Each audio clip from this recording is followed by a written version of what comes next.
work, bitch. You better work, bitch. You better work, bitch. Now get to work, bitch. Okay, well, thank you everyone to tuning in to the chapter 3 of The Pain of Winning. I'm Jamie Savage Gray, and I am here interviewing Dr. Morgan today. So I think we'll get started. Dr. Morgan, I can't call her So this. official. It's so official. I'm just like, I feel like a little kid again. Will you introduce yourself and just kind of tell us like what you do? Yes. So I am a clinical psychologist. So I specialize in the treatment of body image, sexual health, mood disorders such as anxiety, depression, trauma. And I founded a private practice up in North Scottsdale called Scottsdale Premier Counseling. And I see individuals, families, and couples. Okay. And so just right off the bat, what is the difference? Like when I told people you were coming on, is it you're a counselor, you're a therapist? Like what's the difference? Like I don't even know what I'm supposed to say you are. Yeah, it's funny because a lot of people do get confused Yeah. with it. It's a very common question I get asked. So there is different licensures. So there's counselors, which is an LPC or a licensed professional counselor. So I do have my license in counseling as well. And then I continued on and I got my doctorate in clinical psychology. And that is there's 2 tracks. There's either the PsyD or the PhD. The difference is the PhD is more research-based. The PsyD is more clinical based. So I did, I don't know, at least 2,000 hours of face-to-face counseling at 2 different college counseling centers. And then you sit for your boards, you take your exams. So then you have your license in psychology. And then psychiatry is where a person goes to medical school. And so they are trained and able to prescribe medicine. Okay. Mm-hmm. So that's probably the biggest. So Yes. if I want medication, you're not going to be able I'm to not your give it person. to me. Okay, that's good to know. All right. I don't think we need to move on anymore. I think the podcast is over. Okay. And so baby Morgan, baby Dr. Morgan, what was she like? You know, kind of give us, you know, how, of course, you got into the line of business that you're in and any trauma that maybe you had gone through that led you onto this path you're on today. So I'm the youngest of 3 kids of a blended family, and I grew up in the Midwest, a small town called Rocky River, Ohio, which is on the west side of Cleveland. So summers were great, beautiful green, small town feel, typical Midwest. Winters were gray and cold and wet and dark. And yeah, I mean, I had an overall, I think for the most part, normal childhood as you can possibly get. However, when I was 16, my brother died in a car accident, and that changed my life completely. There's really just no other way to summarize it. My parents shortly got divorced right after that when I was 17. Their marriage fell apart due to the grief that they were experiencing.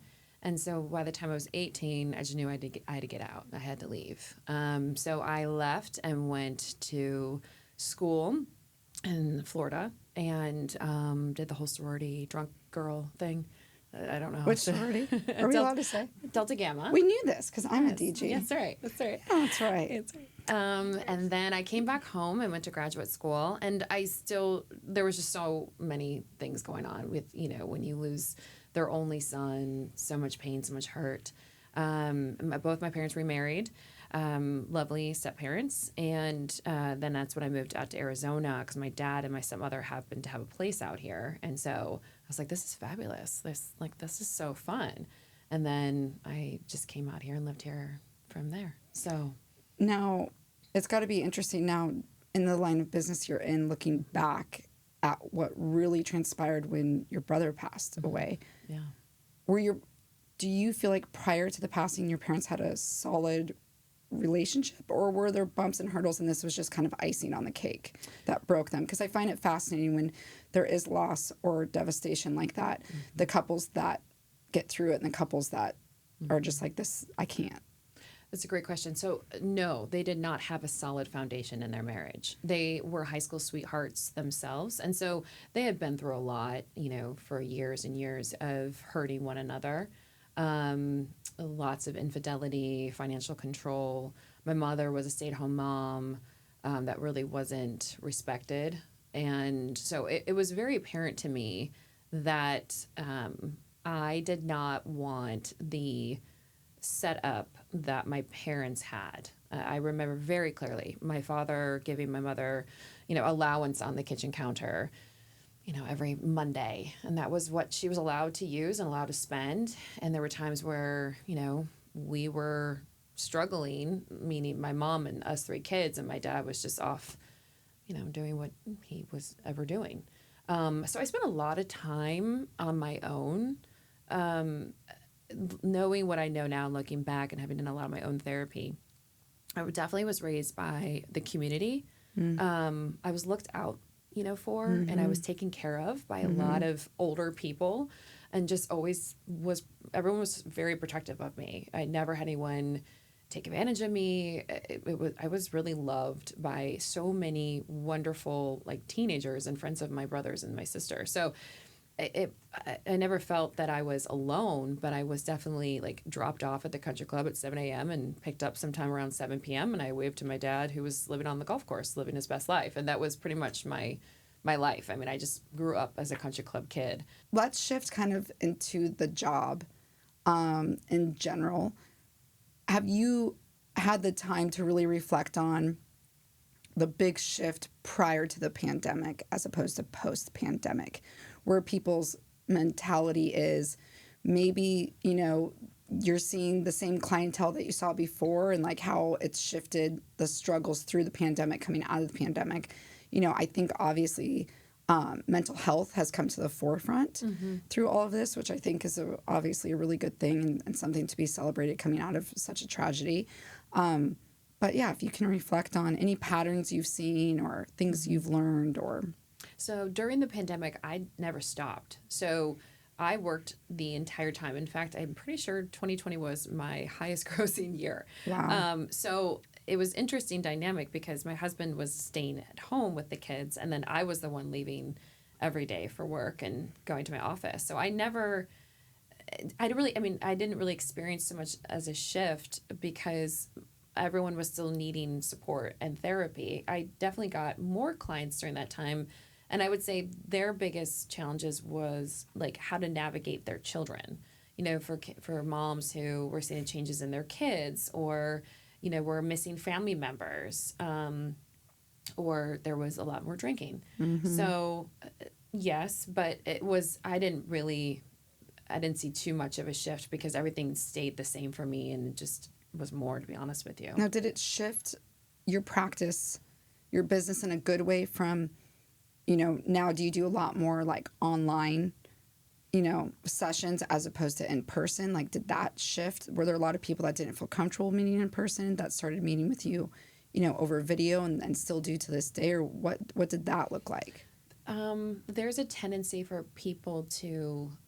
And I don't know how to come say lay on this. your couch. Yeah, they want to be close to me. Yeah, they want to lay on your couch and hold your hand. Me too. Yes.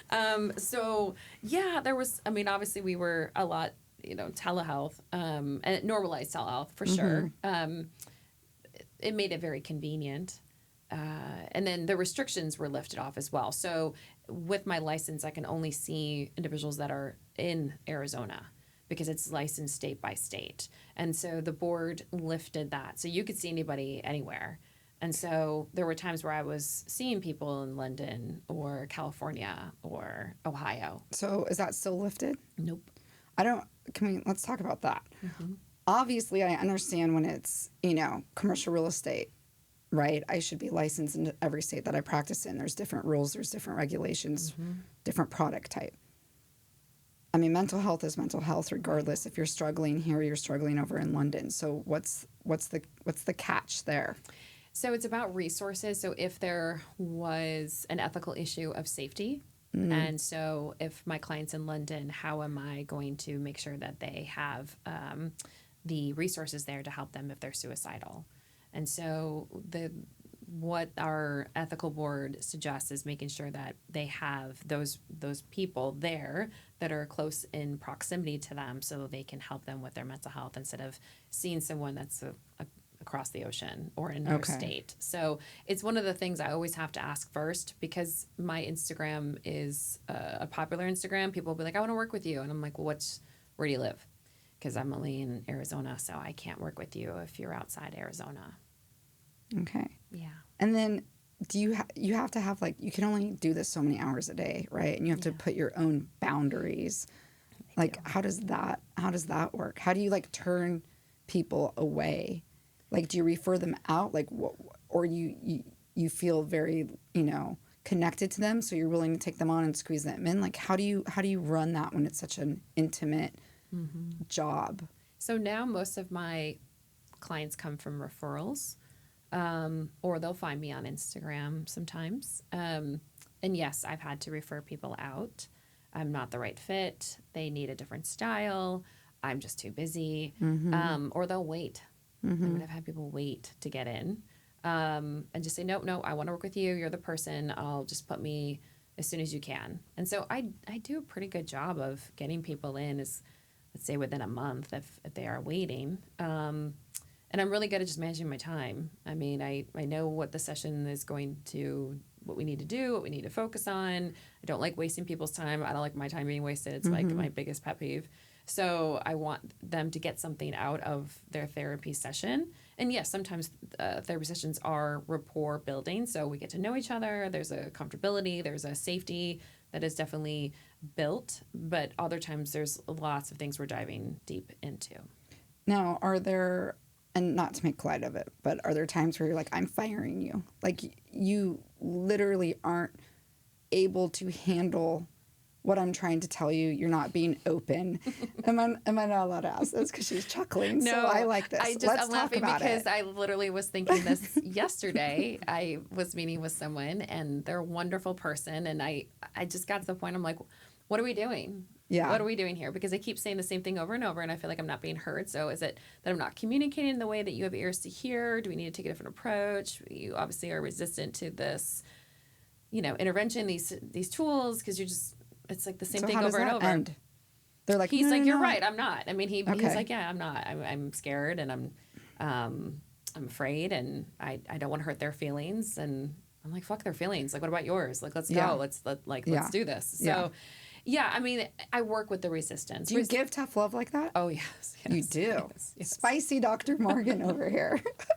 Yes. Okay. Well, so the practice I worked at before I went on my own, I predominantly saw high profile people and mainly men. And so I had to be very secure in myself and in my delivery, because if I wasn't, I would have been eaten up. And why do you feel like you got, like, that kind of is a niche in itself? Like, what do you think led you there? Was it a certain client where you connected and you're like, gosh, I really like what we're working on and talking about and problem solving? How did you get So that? I had a really great academic advisor in my doctoral program, Dr. Larry Seidman, thank you so much. And he liked me and we had a great relationship. And he was like, I'm putting you at, psychological counseling services. And I was like, oh, great. What do they specialize in? And he's like, sex addiction. I'm like, I'm sorry, wait, what? Like, why am I going to a sex addict place? I have no background. And he's like, because you'll do just fine. And I said, I don't think I will. I don't think this is the place for me. And he's like, no, you're going to do just great. You're made for private practice. This is going to help you. I know the clinical director. You'll learn. And so I was like, oh, okay. And I learned. I mean, my clinical director does not hold your hand.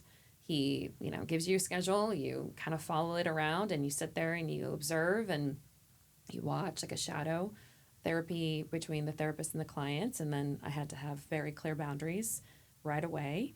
I had to know how to dress. How does that, yeah. Oh my gosh, we need another drink. It's an addiction a lot of the times. It can be. There's all different types of why people are coming. But you're like this, like, very attractive Delta Gamma, shout out. And you're young, right? Yes. And yeah, you have to watch what you wear and what you say. And I mean, did you ever have scary moments? Like, did you ever? I wouldn't say scary. I would say inappropriate. Okay. Very inappropriate. And that's probably what helped thicken the skin then. Yeah. Yeah. I had to call it out. Yeah. No, you're not. That's really inappropriate behavior. You cannot flirt with me. No, if you're fantasizing about me, we need to talk about that. Do not wink at me. I do not hug. We high five. Knuckles. Oh my gosh. Yeah. I mean, it was very direct. I mean, I talked about, I talked about penises and vaginas for hours upon hours upon hours. And pornography. I mean, pornography was a huge. So I would say you need to stop masturbating. You're creating sores on your penis. That is medically unsafe. I'm like so uncomfortable right now. Like I can't believe you do this for a living.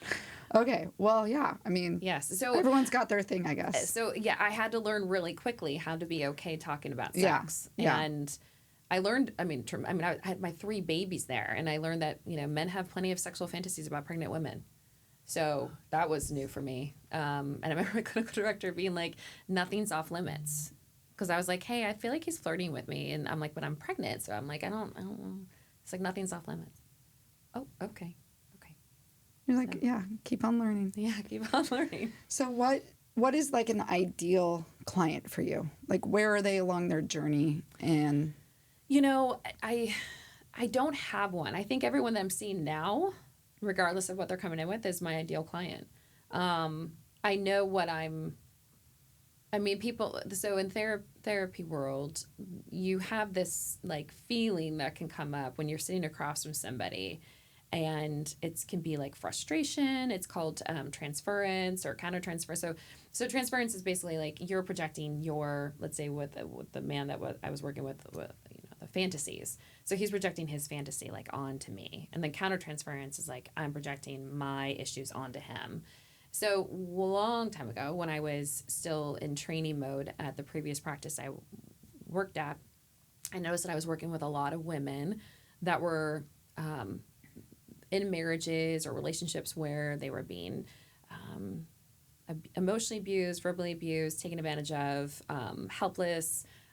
They were just very like softer, and I was getting really frustrated in my sessions with them because I just wanted them to be where I wanted them to be. Like, you need to do this, you need to do that, and like, why aren't you doing it? And I remember being in my supervision, and my clinical director was like, "It's interesting you keep having this problem with these like the same type of women that are a little bit more."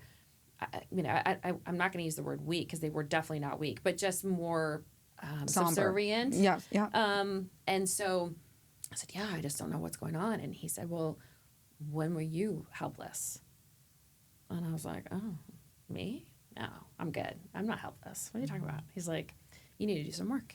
You need to look at the part of you that was helpless, that was afraid, that was unsure of herself. And you need to go explore that because that unhealed part of you is showing up in your sessions with your clients." So I did. I went and did therapy, and I had a lot more healing to do around just that part of me that is unsure, that is insecure, that is lost, who can't figure it out and feels alone in that. And once I did that work, oh my gosh, give me all of them. Like, I just love working with those women and just let's hold space and let's just sit in the pain. I have no agenda for you.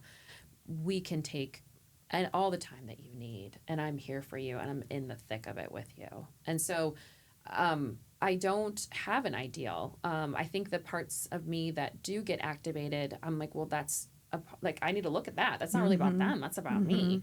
So if there is, let's say, someone who is, people say I hate working with narcissism or I hate working with borderline. I'm like, give it to me. We're fine with that. If that's my stuff, I got to figure out. That's not the client's. Interesting. Wow. Why don't we talk about some of the clientele you have? Yeah. They are high achiever, high performers, C-suite individuals, big decision makers. Some think they are. Is there, if you take the men and women in that category, is there a lot in common? Are the things the women go through very different from the men? Like, what are there commonalities? Yes and no. So, yes to everything you just described, but it shows up differently. At the end of the day, men just want peace. They just want peace. They don't want like. Did you hear that? conflict. Everybody, take notes on this. They don't want conflict. They want ease. They want peace. They don't want to have to. Not that they're passive. I would say they're avoidant. And then you have my women who are burnt out and exhausted and give so much to their careers, their children, their husbands. They're unhappy. They're really unhappy. And so that's typically what I see. Not that the men aren't unhappy. They are unhappy. No, but they just want peace in all aspects of their life. Peace in all aspects of their life. Yes. And the women want to be heard, and the women need to learn how to better balance probably I would everything say they're doing. More than heard, noticed and appreciated. Like I matter. I'm seen and like appreciated. Thank you. Thank you for picking the children up from school. Thank you for, putting all the laundry away. Thank you for allowing me never to think about toilet paper because you always have it replenished in the house. And yet, yeah, and these women still are running companies and making huge decisions. Huge decisions.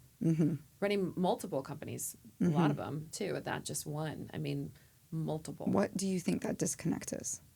If you have a couple that are high performer, high achievers, and you have that disconnect, and the man just wants peace, and the woman just wants to be noticed, but you're not seeing them as a couple, what is the advice you're giving to either side? Well, with my men, it's who are wanting to stay married. Okay.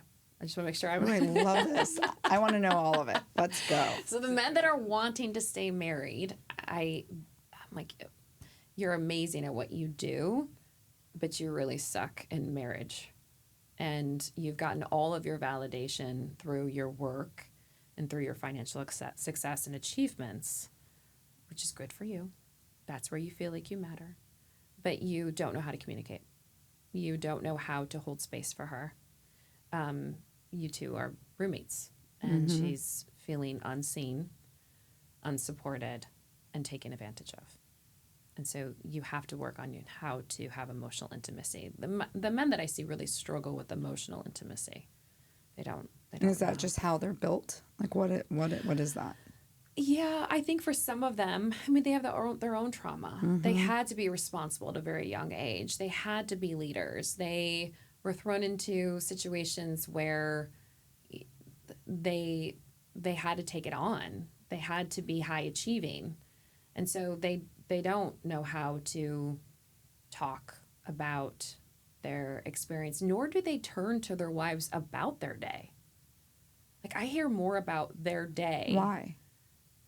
I think they feel like their wives just wouldn't understand. I get that a lot. She just wouldn't understand. I'm like, well, have you tried? Even if the wife is high performing. Yes, even if the wife is high performing. There's a disconnect there. I don't trust my wife, or I don't think of my wife in that way. Wow. They don't. And on the woman's side? Alone, sexually unsatisfied for sure. Questioning, am I going through menopause? Is it my hormones? Why am I like this? They're burnt out, just exhausted, perfectionism. They feel really alone. Where do you think the perfection? So I know I definitely struggle with that. It's really hard to, like, if I let somebody down or upset somebody, or it doesn't go the way, I meant for it to go and it lands wrong. Like, so hard, but I know what it is. I'm very aware of it. So, like, I know what it is. I'm super upset with myself. And then I unravel, why am I upset with myself? And it's because I strive. Like, I think, captain of my soccer teams growing up, president of my sorority, president of Greek life, president of, the 2030 club, whatever. I've always strived to just be a leader. And so I think when you accept the fact that you're a leader and you have a voice and your opinion matters to people, if something goes awry, it's really hard because obviously you didn't mean it. That wasn't your intent. And then you're not perfect. And I think that's something probably a lot of people struggle with, but you have to know what it is and be able to pinpoint it and then unwrap your back out of it and understand what it is. and then on top of it being a woman, which, is great. All the things. So great. Yeah. Yeah, so it goes back to what I mentioned earlier about giving my family grace. Mm-hmm. And if you have the expectation that everything has to go perfectly, Mm-hmm. you haven't learned how to give yourself grace. And typically, when that happens, it means no one gave me grace, right? The high achievement was expected, the success was expected. Mm-hmm. So when I did struggle, there was not a person there to hold space for my disappointment, my feelings of failure, and to know and reassure me that no matter what, I'm still enough Mm-hmm. and I'm still loved. And the outcome is not where the perfection, like the outcome is not where the worth is. Mm-hmm. It's in the believing of yourself, no matter what the outcome is. Right. So a lot of us are attached to the outcome. Right. Like, so I want to tell my dad how, he was never a dad for me, and I need him to know this. And I'm like, well, you can tell him all this, but it doesn't mean that he's going to change. Right. So I'm not attached to my dad getting it. I'm not attached to my mom getting it. I'm here to advocate for myself. And Right. because I deserve to be heard and I deserve to have my feelings validated. Right? And I have to do that for myself. Mm-hmm. So perfectionism is a trauma response. So if I'm perfect, then my goal is to try to make sure everyone is happy, Mm-hmm. everyone's okay, right? Because then they don't have to worry about anything. Yeah. Right? Yeah. I think it's important to talk about trauma in general. You've said something to me last time we met, which was really, and the first time we met in person, which was really interesting and it hit home for me, is you said, and I might butcher this so you can fix it if you need to, but you said, Jamie, obviously you went through a trauma at a very young age that kind of shaped your direction and who you were. Mm-hmm. And even though it wasn't like a death or, right, it was a divorce, right, that shaped my life as a little girl. You said most of your executives that you deal with haven't really dealt with a trauma until they come see you, and Mm-hmm. they might be in their 30s or 40s and 50s. Mm-hmm. So kind of walk me through that, because that in itself is fascinating. I mean, I was speechless. You saw, I was like, okay, well, I'm going to go home and think about that for a while, because I think it's very powerful. And it doesn't, I think the thing with therapy and counseling is people, oh, it's so dramatic, or you have to get so deep, or there has to be this big aha moment. And it doesn't have to be that way. Like, a trauma doesn't have to be a death. Correct. A trauma does not have to be a death. It does not have to be a 9/11. They can be. So by definition, I typically say a trauma is an experience, an event that you went through that created a disconnection from your sense of self, right? It changed the way that you experience the world, experience others, and experience yourself. And trauma is not just what happened, but what happened to you as a result of what happened. So the trauma is not that my brother died. The trauma is what happened to me as a result of my brother's death, right? So the trauma is not the divorce. The trauma is what happened to me as a result of the divorce. And that's where the work is. So correct. I have people come in all the time, and I just had a doctor the other day. We were sitting down talking about her trauma, and there was an experience that happened to her in college, and she never had shared it before. And she just said, I had so much shame. I didn't think of it as making that big of an impact on me, but clearly I'm sitting here in tears and I'm shaking, and wow, it really affected the way that I experience my body, how I experience sex and touch, and, my safety, right? So I think a lot of times we just really tuck those events deep, deep, deep back into our psyche.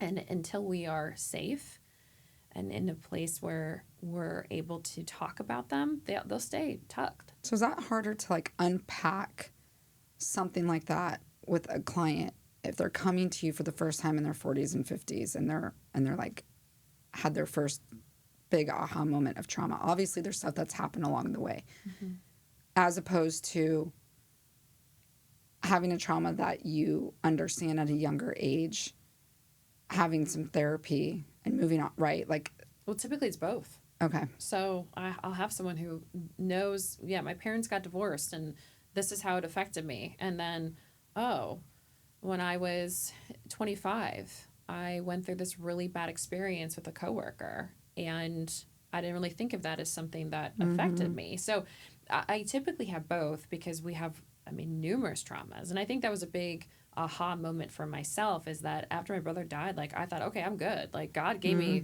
my, pile of trauma.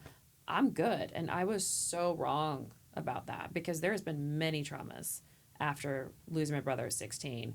And I was angry. I was angry for a long time at God, and really had to step away from my faith, because I was like, I thought I already did this. Like, why am I have to going through this again and go through more and then more and then more? And then I'm like, but I come to like, well, this is it. This is life. This is the journey. So just because you experience something that happened maybe in your formative years doesn't mean that, and I'm still have more traumas ahead of me. And that's part of our lives.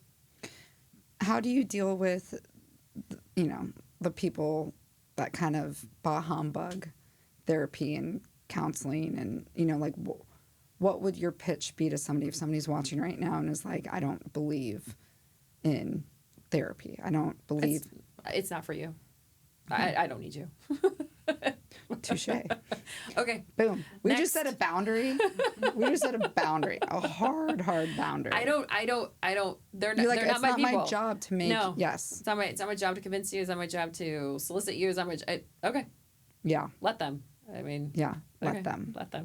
Let them. It's a book. Really hard. So I feel like narcissism gets thrown around a lot. It's like somebody the other day said, if I have to hear somebody say my truth one more time, I was like, that's hilarious.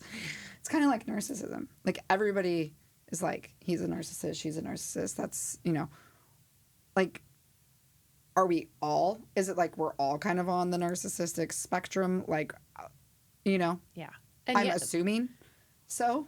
It's just, yeah, I think we probably are.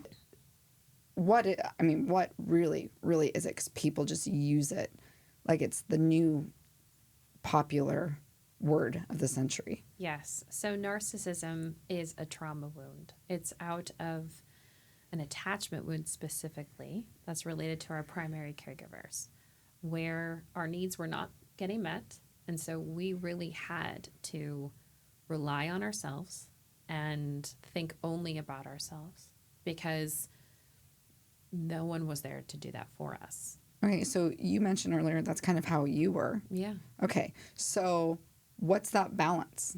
Like, how do you have that gut check of, I am a narcissist, or I'm having narcissistic tendencies, or I'm in a healthy space? It's a great question. So I do believe, and maybe I'm rare, but I do believe that there is a side of healthy narcissism that is in survivorship, that is in self-prevalence, that is necessary for certain, traumatic situations where people have to get through things. And then there's the narcissism that is more the buzzword that is found in relationship dynamics and interpersonal relationships. So that's where there is a sense of grandiosity, a need to control, abuse of power, and that abuse can be emotional abuse, sexual abuse, financial abuse, verbal abuse. And there's this charming, extremely charming part of the narcissist, which is all part of the grooming that goes into getting the boyfriend, girlfriend, wife, husband into the dynamic, because they are exactly that. They are amazing. They're charming. They're fun. They're flirtatious. They're good looking. They're doing everything they can to get you hooked. And when you are hooked, then you become their supply. And as long as there's a demand, there will be a supply, right? Until they've used everything they can up from you, and then they'll find their next person. So I have a personal question. Yeah. So your dad, Yeah. narcissistic Oh, for growing sure. up, is he a narcissist today? In his new Today, marriage? no, Okay. definitely not. But I dated all narcissists. It was the like one of the biggest aha moments in my therapy is when I was looking at all my relationships and they kept not working out and they were very toxic and I just couldn't figure out, but I'm the common denominator. And so my therapist was like, okay, let's look at all of them. And I'm like, okay. And then we look at my uncles, we looked at my grandparents, we looked at my dad. And I'm like, those are all narcissists. Like, there's a part of me that's very much attracted to the power dynamic that can be there in a relationship. So I had to really be very intentional. So was that something you asked your husband on the first date? Like, how does that go down? No, definitely not the first date. You're like, hey, what are your tendencies? What were we thinking Yes. here? No, but I'm still attracted to there is a power dynamic that I'm very much attracted to that he holds. And so I got so blessed with him. So thank goodness, because no, he's not a narcissist. And yes, he's very capable and strong in his masculinity and power, which I find very attractive. Yeah. I would ditto that. Yeah. Yeah. Same with me. I think he does a really good job with that. Yeah. And I think there's still something, you know, it doesn't always have to be this power struggle of like who's in charge of the house and who's like I like that. Like I feel like because I have to be in charge all day and have to be on all day and have events and have to be the person that it's really nice to go home and have somebody making the decisions. Yeah. And I can just be at ease and calm and, you know, it's nice. So, by the way, thanks for driving all the way up here from Channel 12 News. So how often are you on Channel 12 News and like, what's that like? And what are you doing on, does it air at like noon? How I got on it is back in my previous private practice that I worked at, the group practice. Okay. There was a producer from Fox 10, and I don't know, she just really liked me, and so she kept like sending segments my way, and to the point where, I mean, I was on a lot. I would go in live in studio and meet with Andrea and Celeste and Troy, and even when I couldn't, they would send Celeste up to see me at my house, and she was just great. But then life happens, and she ended up moving away from Fox 10, and then she went to 12 News, and I got an email from her, and she said, hey, I'm back in the business, and I'd love to have you on. Would you be willing to? And I said, sure, I'll come on. So I went back in, and I met Tram, and then Troy happened to be there as well, and he's like, oh my gosh, Dr. Morgan, it's been years, good to see you. And she's like, wait a minute, you guys know each other? And I was like, yeah, back in the day, we used to do segments together. And then she's like, well, I like to have my certain people. Would you want to be one of my, experts for mental health? And I said, sure, absolutely, be honored. And so, yes, I go on the 1:00 time slot, and then I also will go down for the 6 p.m. evening news with Mark Curtis. So we just did a segment on the Gilbert Goons that went aired on Friday around teen violence. But I like the news. I don't get nervous. I'm made for this shit. So I don't know. That's not what I get nervous about. Do you think everybody should have a therapist? Sure. Yes. Yes. Absolutely. Why wouldn't we? Yeah. Why wouldn't we take care of our mental health? We all go to the dentist. Okay. Why wouldn't we go see someone for our brain? And how often is that, and what does that look like? And like how does somebody know what kind of therapy they need? Like, you specialize. Like, where do you start? Is there a generalist? There is a generalist, but the best therapist is the one that you feel safe with. Okay. Does not matter the degree, does not matter the intervention. The best therapist is the one that you feel safe with, you feel comfortable with. The rapport. And do you feel like, do you have clients that like graduate? Yeah. Okay. I do. And then they come back. I just recently had, and I don't want to cry because it really does mean a lot to me. I worked with a girl that was a freshman at ASU. We went through so much together. So much together. And for years. And she recently became a mom. But we weren't seeing each other when she got married and she became a mom. And then speaking of Instagram, she posted on her Instagram pictures of her baby boy.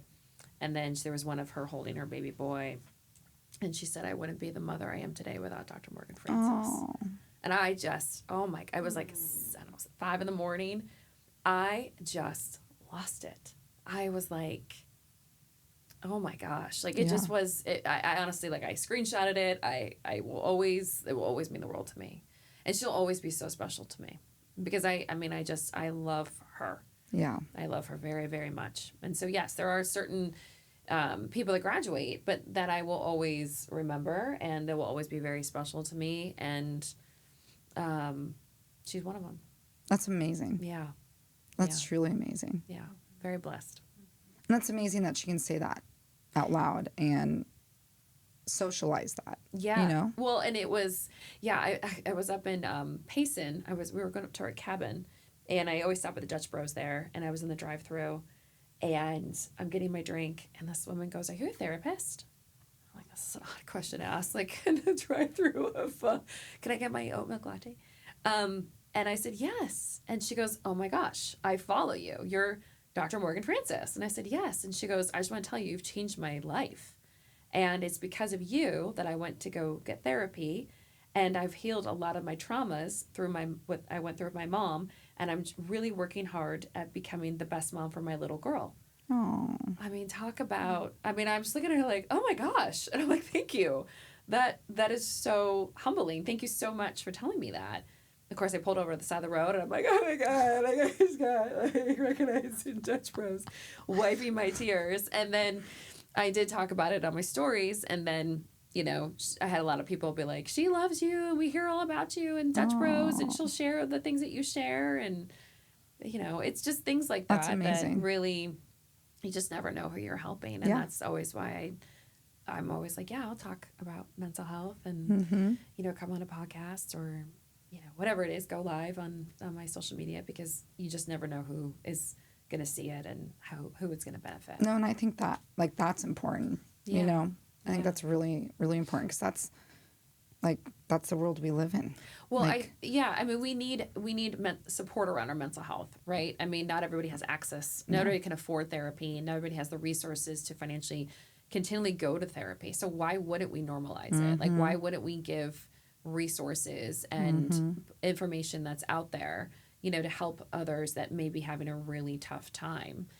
This one woman was like, "I can't find a therapist. My insurance isn't working."